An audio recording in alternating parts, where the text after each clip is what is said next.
Tanjiro Kamado. He's one of the nicest people you'll ever meet. But even nice people have horrible things happen to him, or happen to them. One day, when Tanjiro is going down to another village to sell charcoal and get some money for the new year for his family, this good deed would go punished. This good deed would flip on its head drastically. When Tanjiro would go down, sell some of the charcoal, nighttime would then strike. He would go to sleep within someone's home that is extremely nice to him, but the next morning he would race up the hill, the mountain that his family lived on, but when he got to the top, he smelt blood. Blood would begin to just show itself all around. Tanjiro would go running, chasing toward whatever that is, and eventually he would find his entire family dead. Tanjiro would be broken, shattered, but his remorse and his sadness and his grief would have to be put away for now, because he could see that his little sister Nezuko was breathing just a little bit. He would run over, picking her up, trying to run off with her to save her, but eventually she would awaken and she would force them off a cliff. They would fall, and Nezuko would turn on Tanjiro, trying to attack him over and over and over again. Tanjiro would stop her, and eventually this swift breath of air, it seems as if a gust of wind grabs Nezuko instantly, and it's Tomioka. Tomioka, the water Hashira. The Hashira of the Demon Slayer stands there with the blade to Nezuko's neck. But Tanjiro would plead not to kill his baby sister. Don't kill his sister, that they are family. And, well, Tomioka would tell him, scream at him, that this is no longer his sister. This is a demon that will kill you without hesitation. And Tomioka tells him that if he wants to save his sister, he better fight for his sister. With a show of a pretty amazing intelligence, Tanjiro would reveal something that Tomioka would be impressed by. In this reveal, he throws his axe in the sky while charging at Tomioka, as the axe almost hits Tomioka directly in the face, but he dodges it with his quick reflexes.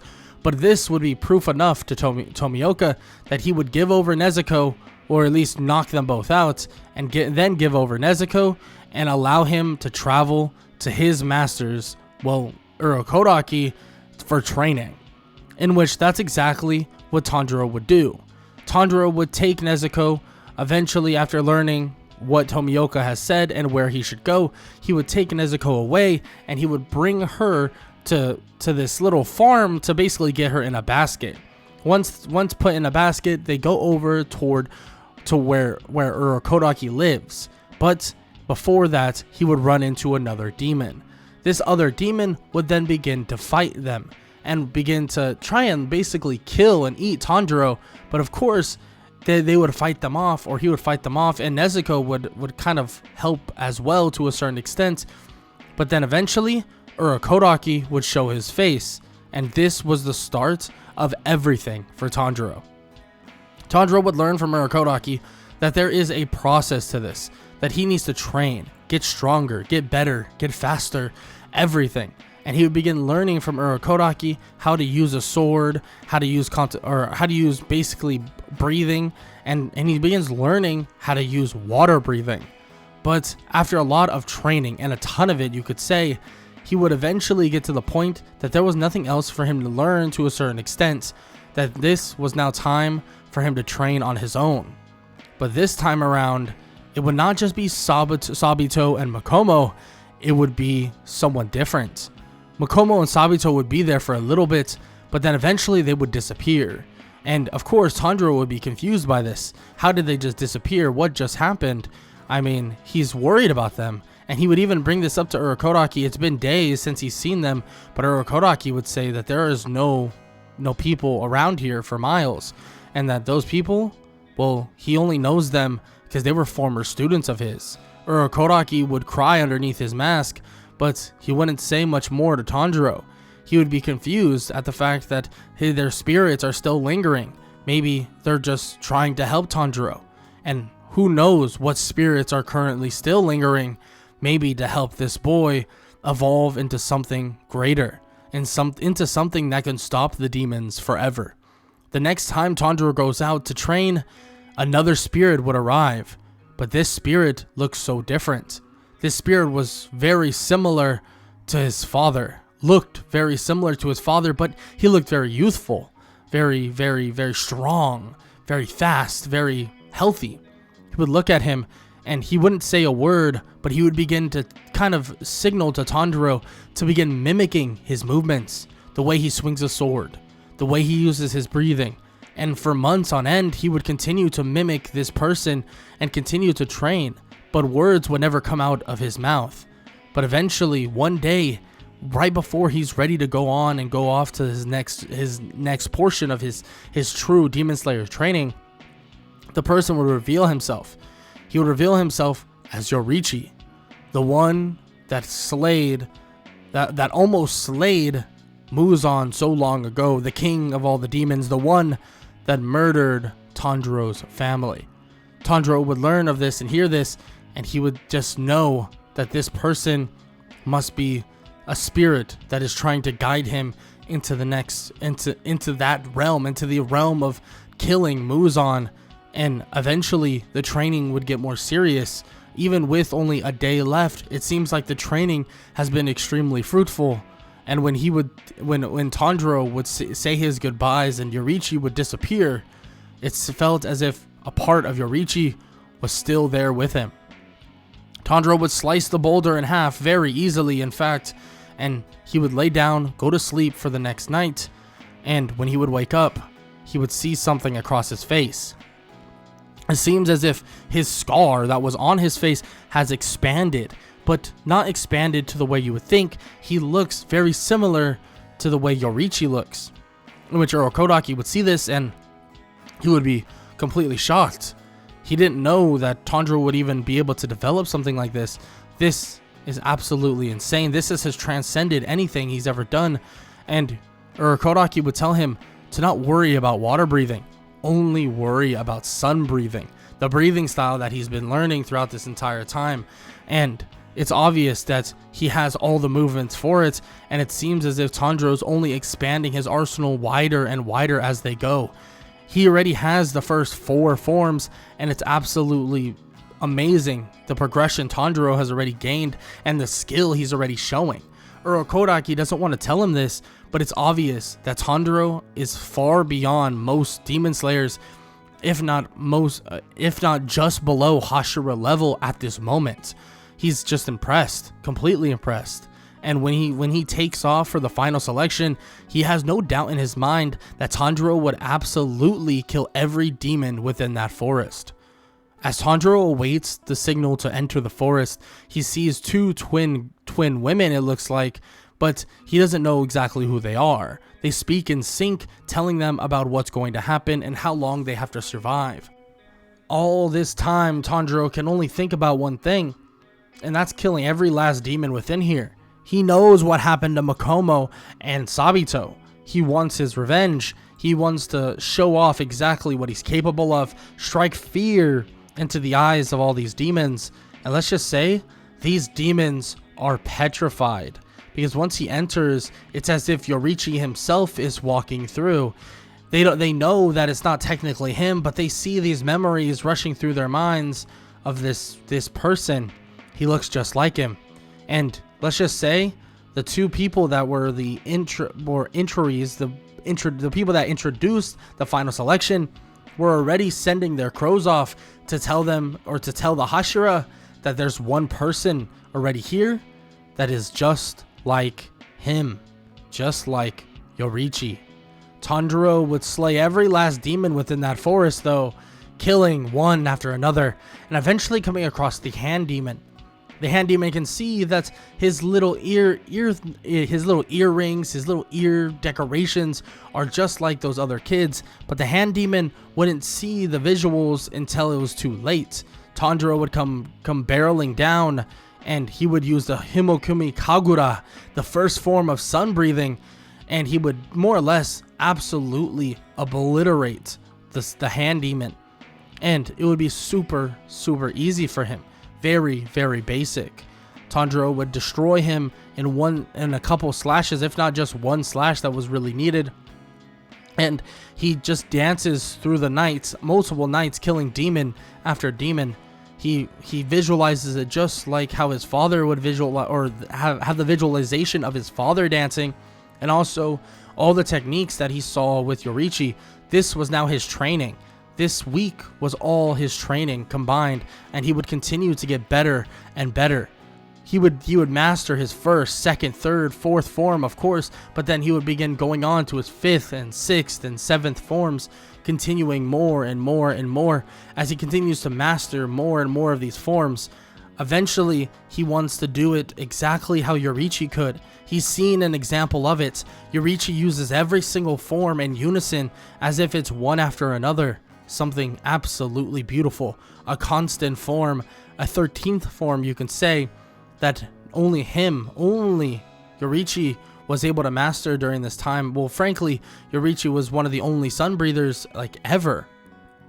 So at the end of the day, Tanjiro wants to take his learnings, take his chances, and he wants to make sure that he can prepare himself to the drastic point that he could save his sister Nezuko, but also take down the one who killed his parents, or killed his parent and killed his other siblings.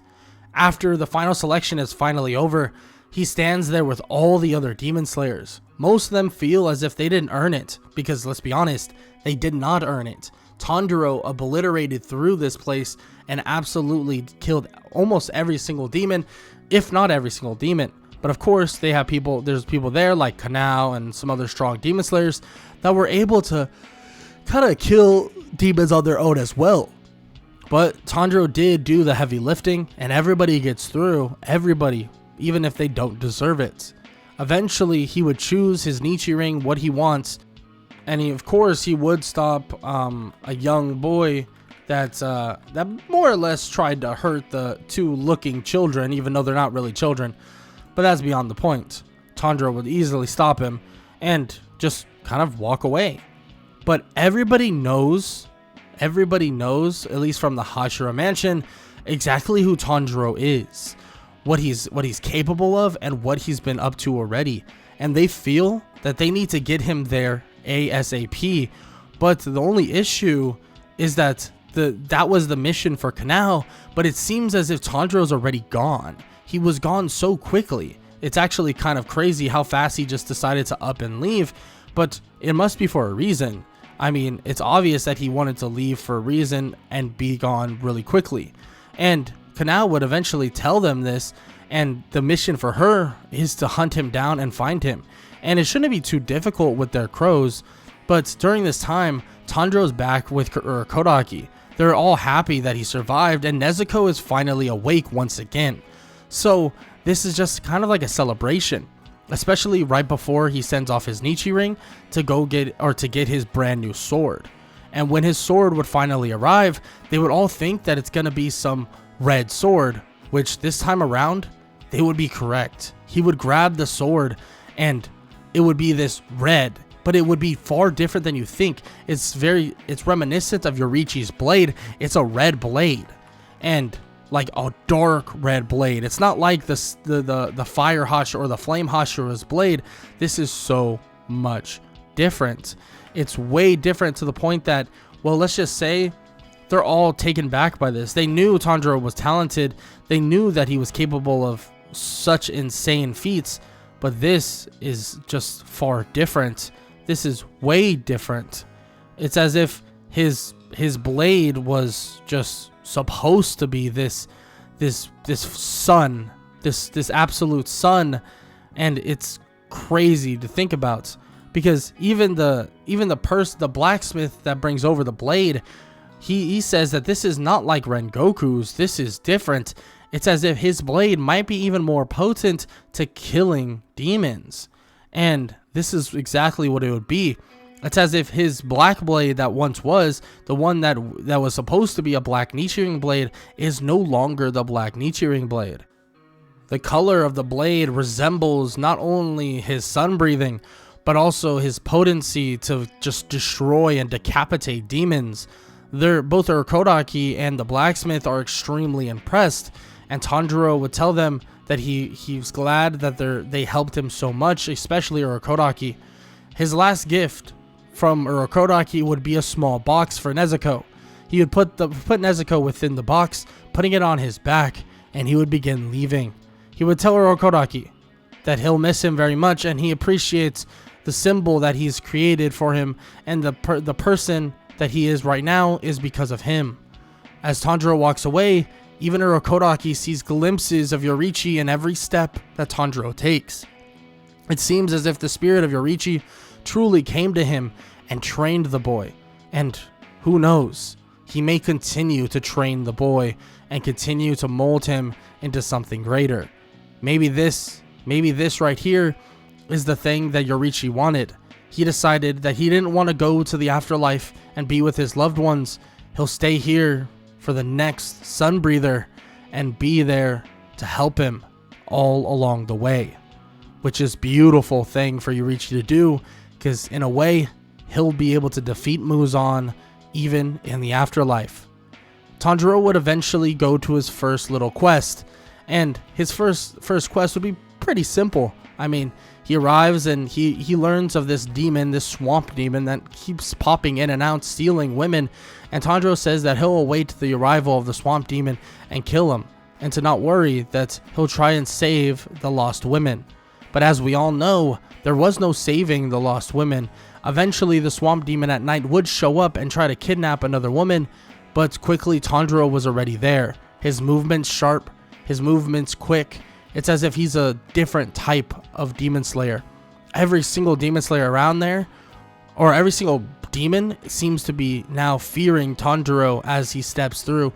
The swamp demon was just the first one to know. The swamp demon would be cut down effortlessly with such ease that, well, frankly, it's just astonishing that Tanjiro is this newbie demon slayer that he just started out. He would immediately slice through the demon using his sixth form, Solar Heat Haze. It's a clever attack where the sword strikes enemies while making them believe that the blade is yet to hit the mark, so the demon couldn't even react and pop into a portal. He was able to just instantly kill the demon, and unfortunately he's unable to gain the trinkets or save really anybody else, but he's able to save one girl that was going to be captured, but he's able to save her before she's fully captured. And in terms of Nezuko didn't really need to come out and fight by any means, but luckily enough, well, Tanjiro was able to handle it with relative ease. With that said though, someone would finally arrive. The arrival of Kanao. Kanao was a different type of demon slayer.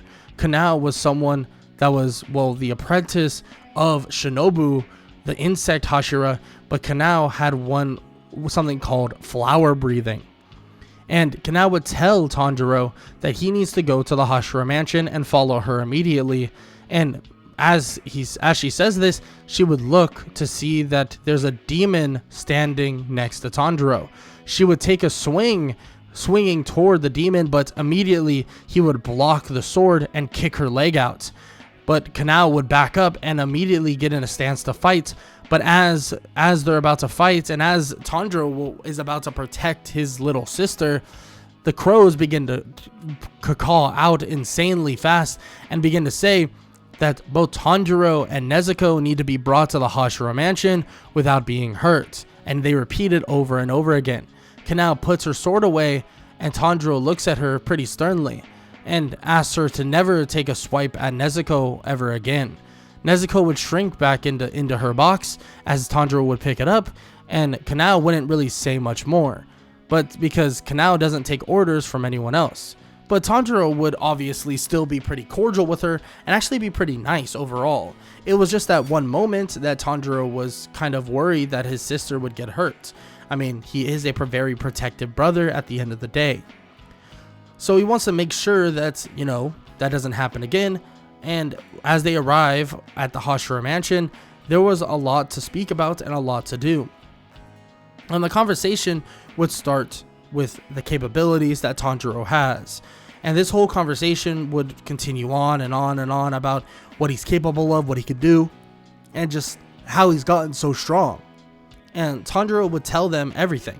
He has nothing to hide at the end of the day, but the reality of it was shocking to everybody else. The reality that, well, Tanjiro learned from Yoriichi himself is something that many of the Hashiras did not believe. They thought he was lying. But Giyu Tomioka would know that this would be the truth. He would learn this from Urokodaki, but on top of learning it from Urokodaki, he knew Tanjiro was not one to lie, especially not the way that they're saying he is. Very few of them believe him. Maybe Giyu, maybe Mitsuri, and maybe Shinobu, depending on the circumstance. And of course, Rengoku is skeptical, but Rengoku is pretty interested at what he's capable of. And the one Wind Hashira, Saname, would immediately step up and tell him that having a demon, though, is against the Demon Slayer Corp's rules, and would tell him that they need to kill her now. But of course, Tanjiro stands in front of his box, and well, he refuses to let his little sister get hurt, and he would begin to go strike for strike with the Wind Hashira himself. The Wind Hashira would be pulling his punches a little bit, thinking that Tanjiro wasn't that good.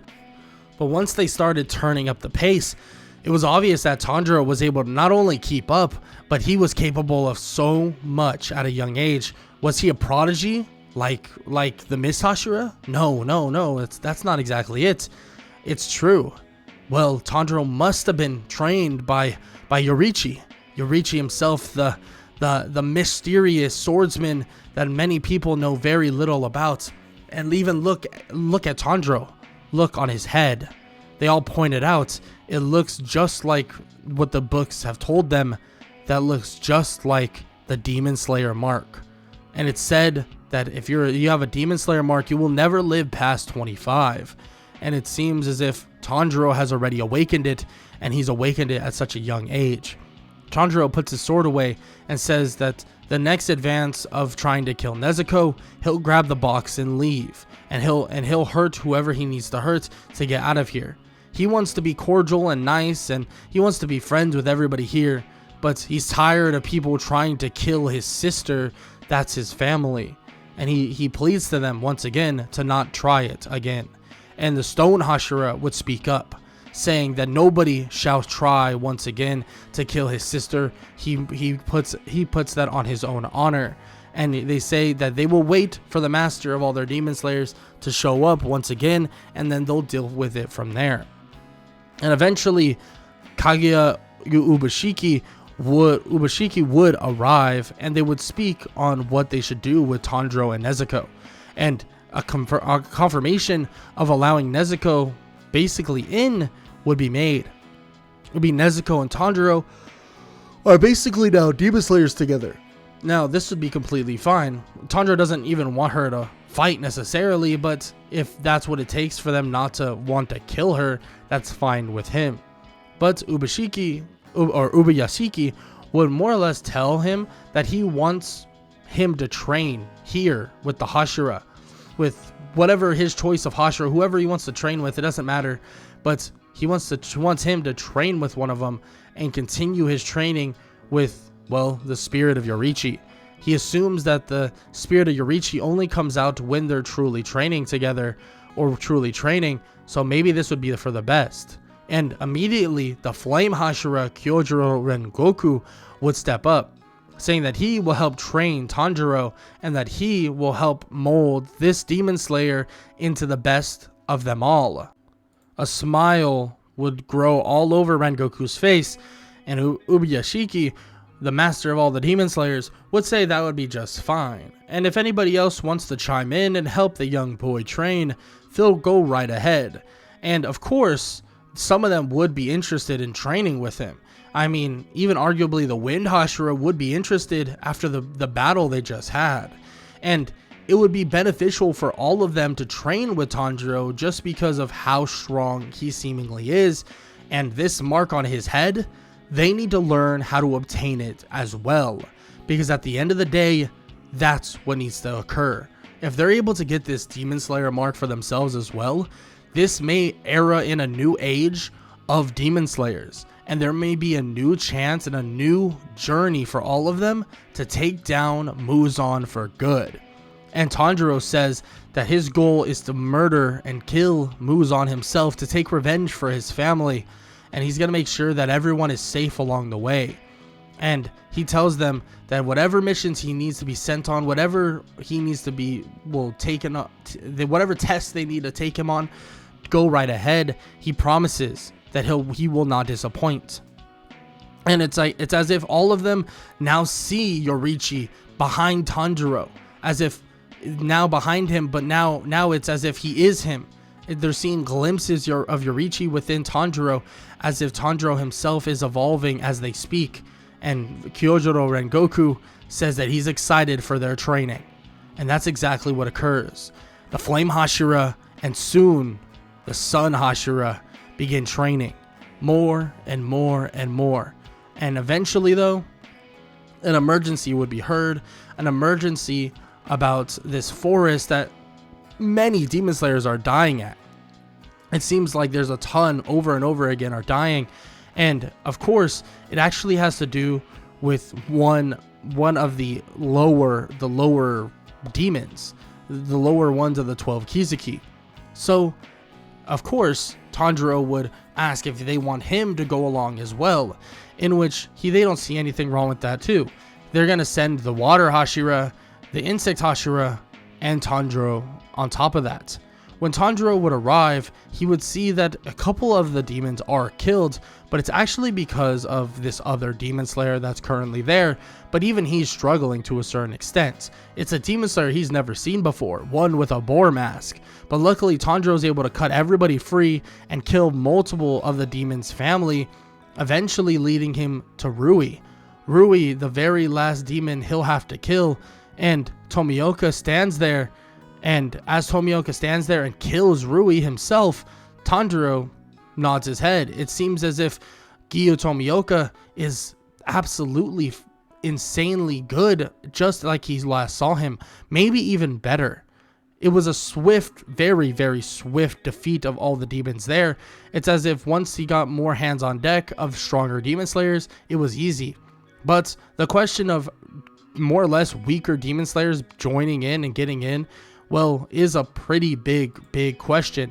And Tanjiro would even bring up later on when they arrive back at the mansion, healing up and basically curing everyone else of their sickness and their poison, meeting Zenitsu and Inosuke truly for the first time. He does bring up the fact that he did kill every demon in that forest when they were fighting. And they're all surprised to hear this, but it's the truth. And Tomioka even thinks back to Sabito. Sabito tried to do the same thing, but he was unsuccessful for the last demon. He was unsuccessful for the hand demon, but Tanjiro was able to do it. Maybe this guy, maybe he is truly the reason that they're going to defeat Muzan in the near future.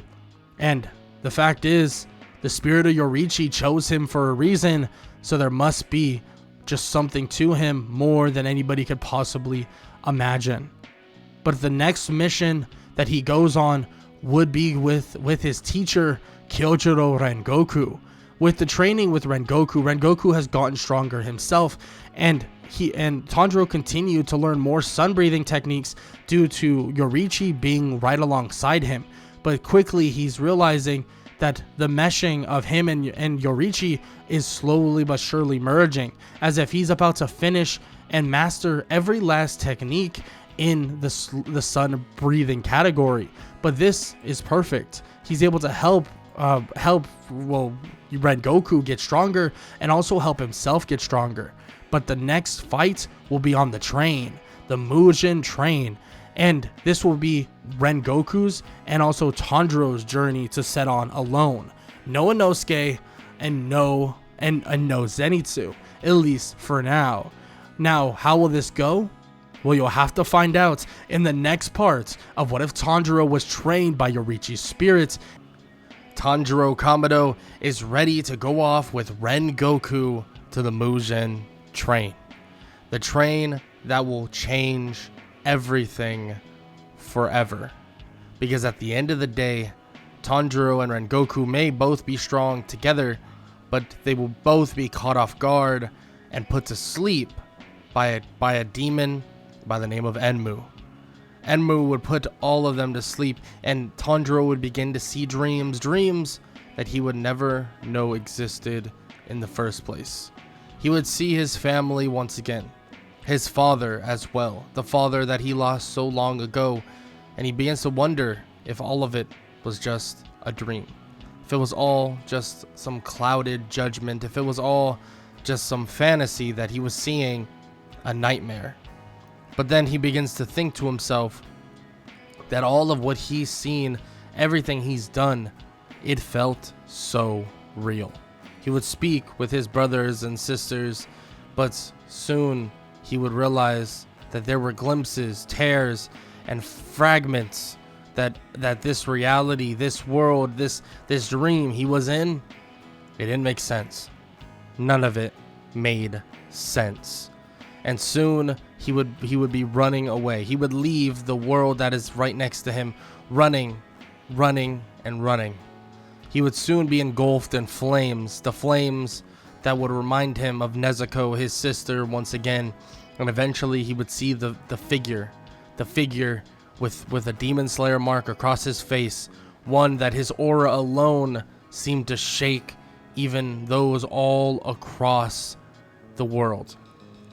Yoriichi stands in front of him, and even his father would appear once again, getting him to eventually strike himself down and awaken to these kids all around them, and Tanjiro would quickly knock them all out, and quickly would get Rengoku to eventually awaken. Tanjiro would confront Enmu at the front of the train, dashing toward him and easily defeating at least that version of him that was in front of him. But soon he would realize that Enmu is the entirety of the train. He is the entire Mugen train, and Rengoku is more or less put in a position where he has to defeat and protect every single human being in the train all at once, and Tanjiro says he'll make the fight quick. He heads to the front, the core of the train, where he knows where he needs to absolutely defeat Enmu right here and right now. And when he arrives at the front of the train, a conductor tries to attack him and stab him, but easily being able to defend against the conductor, he knocks him out and looks for the weak neck of Enmu. Once he finds it, tentacles would come swarming around, attacking him, and it's as if Tanjiro needs to look away. He's unable to actually look, because if he looks, he's gonna be put under some sort of sleep, and he'll go back into the dream and have to kill himself over and over so that he can come out of that said dream. But Tanjiro knows that if he keeps his eyes closed, he'll sense everything around him, and that's exactly what he does. Tentacle after tentacle, he's able to dodge, slice, cut, everything you could think of, and he's able to weave through and through. And it seems like the blood connection with Muzan, between Enmu and Muzan, even shakes Enmu entirely, but this feedback would even shake Muzan. The movement, the usage of the Hinokumi Kagura, it shakes him to his core. Sun breathing is something that Muzan wasn't expecting. Sun breathing is something that Muzan didn't think would appear once again, would appear right in front of them. And this is something that would shock him and scare him and absolutely put him in a spot where he didn't even know what to do. Muzan could sense everything that's happening through the blood of Enmu, and soon Tanjiro would come barreling down, slicing through the neck of Enmu, killing and defeating Enmu in one foul swoop. And, well, let's just say Muzan and his fear would bring upon a fight that Tanjiro and Rengoku were not expecting. After everyone was safe, after every single person was safely put basically outside the train, everybody there was ready, or at least Tanjiro and Rengoku were ready to leave. But leaving in this scenario would not be an option. They could not leave because a person would fall out of the sky, landing on his feet and staring back at them. This was Akaza. In his eyes, it would spell out the letter or the number 3, and it would be one of the highest of the 12 Akizuki, other known as Upper Moon 3. Akaza was a powerful demon. Well, if you want to scale it, Enmu was at the bottom of the list. Akaza is up there with people or with demons like Muzan. And this would be terrifying. This would put the fear of God into anybody. But Rengoku faces no fear, and he would step up and he would say that he's ready to take on Akaza. Tanjiro would stand next to him, but Rengoku would tell him to fall back, that this isn't the fight that he signed up for, that they've been training together, but he's still a kid, and that Rengoku is not ready to allow him to fight alongside him, at least not with these stakes. And Tanjiro would look back toward Rengoku and say that he's been training for this day forever now, or at least that's what it feels like. For the sake of his sister, for the sake of the people that he surrounds himself with, and for the sake of Rengoku himself, they will take him on together. Tanjiro would be covered, or part of his face would be covered in his Demon Slayer mark, and Rengoku would grip his sword, and as he grips and as he gets ready to go after Akaza, a Demon Slayer mark would cover him as well. Awakening the Demon Slayer marks, both Tanjiro and Rengoku would charge forward at Akaza. Akaza would smirk, knowing he could unleash every last bit of his strength. He would begin utilizing his Blood Demon art to his fullest capabilities, parrying and dodging and blocking shots and strikes from Akaza, or from Rengoku and Tanjiro. But there's something feels different about both of these characters. It feels as if Akaza is losing ground. He can feel that both of them are only getting better as they fight, and on top of that, he can feel that they're getting more and more in sync. He tries to find an opening, trying to hurt Rengoku, but Tanjiro would swing down with his sword, slicing the arm off of Akaza. Akaza would try to regenerate, but it would be extremely slow. He would be confused. How is he able to do that? He looks for a kick, swinging at Rengoku, kicking straight into his blade as it slightly cuts through Akaza's foot. Tanjiro looks for an opening at the head, but of course, Akaza was able to dodge and get sliced into the body. And Tanjiro would look at Akaza and tell him that he may be a lethal fighter, he may be a proudful warrior, but this is where he dies. Because all of this is the reason why he's here. As Akaza sees Tanjiro swing his sword, retracting once again toward his neck, he sees one image and one image only. The one of Yoriichi. He sees Yoriichi in Tanjiro as Tanjiro screams and swings his sword, slicing the neck of the demon. But for some reason, Akaza, he couldn't even sense that he was swinging, as if he had no intent at all, but at the same time had all the intent in the world. Akaza is known to go off of reflexes, known to understand if a person is adamant about killing or is hiding his senses through a large degree.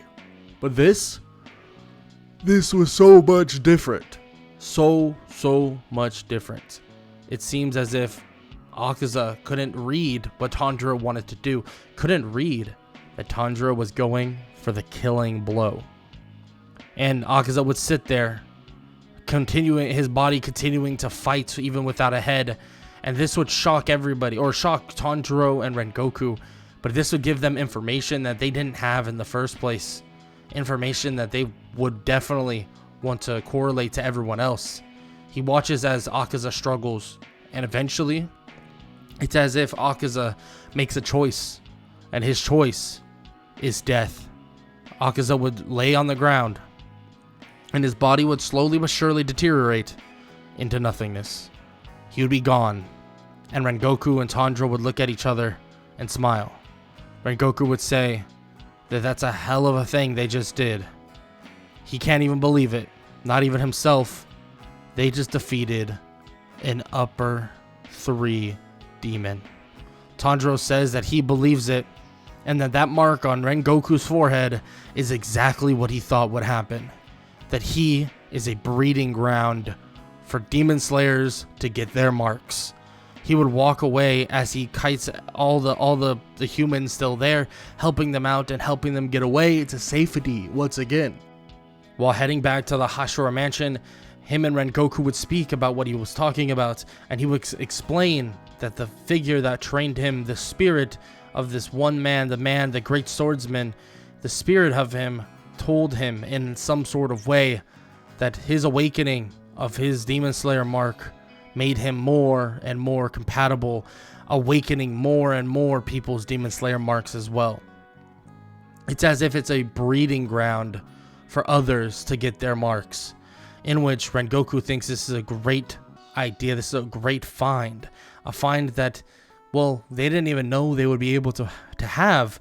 This is monumental.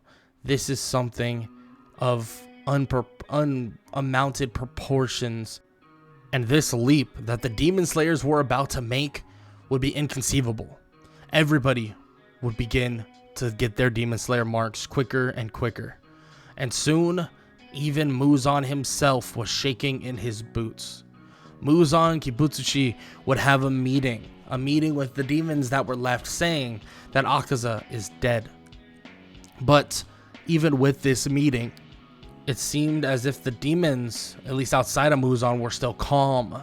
But Muzan himself looked and acted like a coward. He would think about the idea of hiding away, that staying away for now until this boy is gone. The plans of conquering this world may have been shortened, but he would never tell that to them, never tell that to the demons near him. This would be horrible. But even some of them begin to question how strong these Demon Slayers are. How strong, in comparison, are they to the Demon Slayers? But as they're speaking about this, the Slayers, every single one of them, are training, working hard and training with every last Hashira. They believe that if they get up to a certain skill level, a certain skill threshold as a Demon Slayer, they will all get the mark of the Demon Slayer. And everybody would get so much stronger. And this would include the Hashira. The Hashira would gain their Demon Slayer marks, and some of the higher tier or level of Demon Slayers begin to get theirs as well. I mean, Kanao, Zenitsu, Inosuke, through crazy and retros training, insane amounts of hard work, Tanjiro pushing them and putting them through the fire, they all begin to awaken their marks. And as they do this, their power and strength would be absolutely insane. But with that said, let's just say Tengen Uzui sees a way for them to take down another high-ranked demon. He has heard that there's a demon of high and of very, very strong proportions in the entertainment district. And he believes that if they take them down, either they will draw out the demons they are seeking, or Muzan, just like the past history books may have said, and the past history books may have assumed, Muzan would go into hiding once again. Tanjiro goes up to, obviously, Tengen Uzui, telling him that he wants in. He's going to help him out as best as he possibly can, in which he says that they need females to actually deal with this, and they need females basically to go and work, in which Tanjiro says that, well, he's not taking any of the females that are currently there. Well, for one, Kanao's already on a mission, and Hashira wouldn't make sense, and he's not going to take some of these females that are not suited to be on the battlefield. Yes, Aoi may have been training and getting stronger, but it's obvious that she's not prepped to do anything, or at least not prepped to be a fighting demon slayer. Let her do the work that she has here. Tanjiro recommends that he goes with Zenitsu and Inosuke, and that him and Tengen will overview everything and keep an overlay as well as Zenitsu and Inosuke go in disguises. Of course, this would eventually turn into an argument, but Tengen would eventually accept. And as he accepts, that's the plan that they go into. Enter the entertainment district. The entertainment district is a place for, well, women to get sold, at least to certain places and for certain duties. Well, Zenitsu and Inosuke get sold off, but Zenitsu is an ugly duckling, so it's a little bit more difficult. But Inosuke would get a very high bidder. As they're both shipped off, Tanjiro and Tengen would just overlay the scenario, and all they have to do now is wait. Slowly but surely they wait, and they wait for their opening, and once Tanjiro gets a whiff of the demon, they will be on it immediately. Eventually, throughout the night, staying together and surveying the city, Tanjiro would get a whiff. He would smell the demon, and he would signal to Tengen as they're already on the move. They would break for where the demon is, and as they enter, it seems like that demon was on the bridge of killing Zenitsu, saving him luckily, and Tanjiro and Tengen would charge toward the demon, slicing its head off. But as they slice its head off, they think that was too easy, too simple. There's no way that she was an upper demon, in which they turn back around, and there's a reason why she's an upper demon. Her brother, Yutaro, would slowly but surely climb out of the body of his own sister, Daki.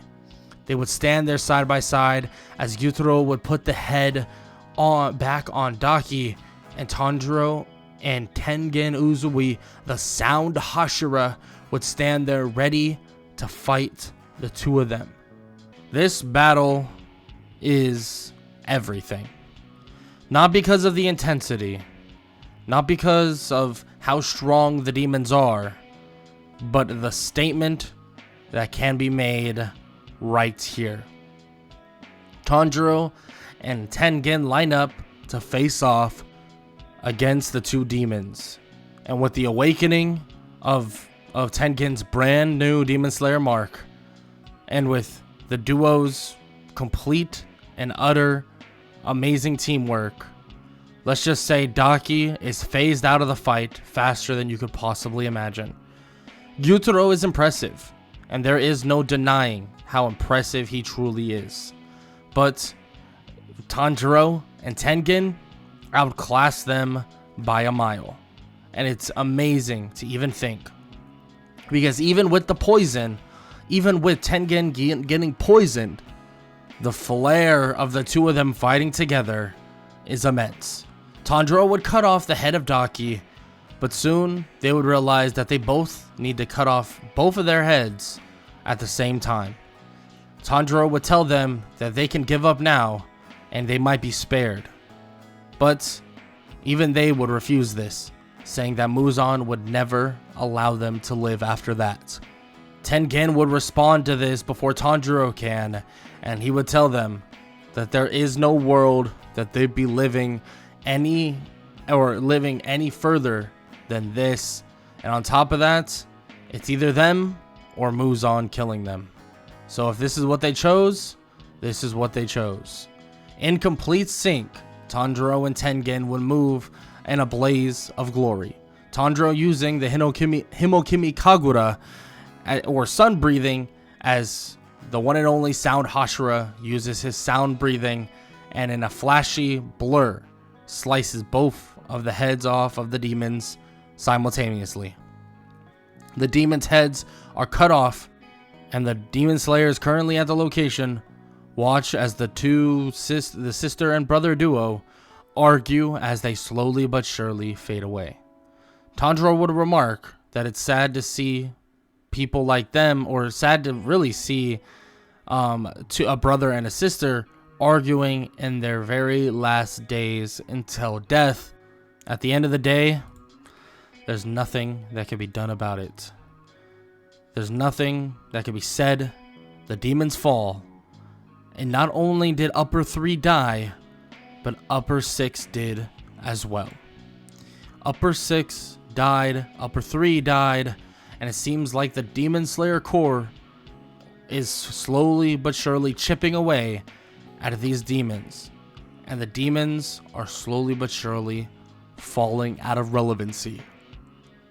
Muzan sees this, but plans are already in motion, and he believes that this might put them on the edge, and this might put them at an advantage if they follow and stay suit with their grievances and eventually find the Swordsmith Village. They believe that if they find the Swordsmith Village, that this could be the end or the start of the push that they need to take the advantage once again. Because fear can be seen in Muzan's eyes. Muzan is terrified at the fact that Tanjiro is so strong. Terrified at the fact that Tanjiro is just like him. It would bring him to his knees when no one's around, and he would hit the ground with such fury, and he would hope that Tanjiro would just disappear, that he'd die before he would even get the chance to put his blade to Muzan's neck. With that said, the Demon Slayers head back to the Butterfly Mansion, and head back to the mansion in general, and they begin prepping for whatever's to come. Tanjiro has no insight about going to the Swordsmith Village, and with no broken sword, well, let's just say he would never head over in the first place. But that is until he hears of what's going on. Because while he's at the Butterfly Mansion, suspicion would grow of what's happening at the Swordsmith Village, and even some people would suggest Tanjiro to go there anyways so that he can train. And luckily this would be said, and luckily this would be done, because when he's taken there blindfolded, his arrival would mean more than you could possibly imagine. Morichiro has already defeated one of the demons by the name of Gyoko, but that's not the only demon they have to deal with. Luckily enough, Mitsuri and the Miss Hashira already have their Demon Slayer marks, and they're far stronger than they would have been normally. But still, Mitsuri can't take on the one of Hantengu by himself. But luckily when Tanjiro arrives, he'll make this so much easier. Him and Nezuko would arrive at the Swordsmith Village, but with daylight soon to come, Tanjiro thinks to himself that he just needs to finish off the demons as he's here, and then they'll be good to go. He continues walking through to eventually find Mitsuri to help her specifically, because they are fighting a absolute insane or a demon of insane proportions, even forcing Tanjiro to take this extremely seriously because of how off guard he's taken by the different forms of Hantengu, eventually leading him to becoming his ultimate form. His ultimate form more or less becoming some insanely strong demon that can expel elemental powers. And luckily enough though, well, Tanjiro's strong enough, especially on the side of Mitsuri, that they can take on all of these giant wood dragon-like things that are coming out of the demon. And even they know that, or eventually they would figure out that this demon isn't the one Tanjiro should be trying to kill. That this is not the real Hantengu. Eventually Hantengu would be there. The real version of the Hantengu. And Tanjiro would luckily know exactly where to go as his eyes begin to adapt and he begins to see through the world itself. And Tanjiro is able to see things that no other Demon Slayer has seen in a very long time. As he watches a majestic Mitsuri absolutely fend off these wood-like dragons on her own, swooping in and out, she tells Tanjiro to do the job that they couldn't. Do the job that he's been doing this entire time, even one that a Hashira can't do. Tanjiro would look for Hantengu, eventually finding his new manifested form, finding a bigger version of him. But as he slices the head off of that one, he realizes that that's not the real one. Tanjiro would look over and he would see that it's within the Hantengu that's running away at full speeds. Now this Hantengu is actually within his heart, or his chest itself, and Tanjiro is completely shocked by this, but at the same time, he can see him. He sees it all. Tanjiro can see the sun is slowly but surely coming up, so he tries to make this quick, dashing at insane speeds toward the Hantengu as he slices toward the neck of the small, basically the small little demon. And as he slices through, he's able to save the people that are more or less about to be killed by Hantengu. As he kills that small tiny demon, as it slowly fades away, Tanjiro holsters his sword, and he's happy because the sun is just rising, or is just rising in a couple minutes, and he's able to defeat Hantengu. But just as he turns, he sees Nezuko right next to him, and he freaks out, telling her that the sun is coming up. He grabs her and tries to basically move her back, and tries to get her away, running at full speed. But even all this movement, even everything he's done so far, he hasn't had much downtime. He's been all go because all he can see is a world without Muzan. So his fatigue is slowly but surely getting to him, and he's tiring, slowly but surely tiring. He tries to get her to the shade, but he can't get there in time. She begins to burn up, and Tanjiro tries to throw her out of the way toward the shade, but as midair, he sees his sister burning to a crisp. But then as she burns to a crisp, she regenerates, and she stops and stands up, and she spits out her bamboo that's holding her mouth shut and speaks to Tanjiro. Nezuko has conquered the sun. Tanjiro stands there in complete shock and looks at the other Hashira who are tired, and looks at the other demon slayers as well. This is where they can end it all. This is the opening they needed. This is what they've been waiting for. Muzan, on the other hand, thinks the same thing. Muzan believes that if he can get a hold of Nezuko and conquer the sun, that it doesn't matter how strong, how good, how well trained this damn Tanjiro Kamado is. All that matters is his immortality, and he wants it, and he will hunt her down to the end of the earth until he gets it. But Tanjiro and all the demon slayers now know that Muzan is coming, but their advantage to take down the demons for good is now. But that is for another story and another time. So if you enjoyed the finale of What If Tanjiro Was Trained by Yoriichi's Spirit, then show some love. Leave a like, leave a sub, leave a comment down below, and all that good stuff. Sorry this was a quick series. As some of y'all know, this series was really spaced out because I got sick and then stuff happened, and it's a long story. It's not that big of a deal, but it happens sometimes to some of these series. I promised that I would finish it like I did. I just finished it. But the next Tanjiro What If I Do, I promise will be even better because I have some ideas and I'd like it to be better because this series, I feel like was okay. It just didn't reach the standards that I thought it should have. And that's more because of the giant break that I had in between. So that's on me, boys. But I hope y'all enjoyed nonetheless. And I hope all y'all have an amazing day. Later.